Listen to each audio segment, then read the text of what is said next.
ஒரு நாள் ஒரு பூனையும் ஒரு நாயும் சேர்ந்து விளையாடிக் கொண்டிருந்தது.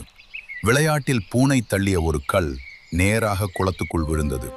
ஒருமுறை எறிந்த கல் திரும்ப வராது. அதை பார்த்த நாய் கோபத்தில் குரைத்தது. ஒரு நொடியின் கோபத்தில் சொன்ன வார்த்தைகள் சொன்ன பிறகு திரும்ப வாங்க முடியாதவை. அடுத்த நாள் இருவரும் ஒரு சந்தோஷமான விழாவிற்கு போகணும். ஆனா சின்ன சண்டை காரணமாக அவர்கள் போகவில்லை. தவறிய சந்தர்ப்பம் மீண்டும் கதவை தட்டாது. நாய் விளையாட காத்திருந்தது. பூனை பிறகு பார்க்கலாம் என்று நேரத்தை வீணாக்கியது.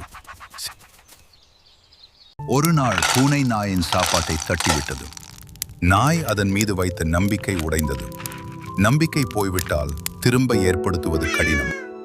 வாழ்க்கையில் திரும்ப கிடைக்காத 5 விஷயம்: எரிந்த கல், சொன்ன வார்த்தை, தவறிய சந்தர்ப்பம், போன நேரம், இழந்த நம்பிக்கை. அதனால் பேசுவதற்கு முன் யோசி.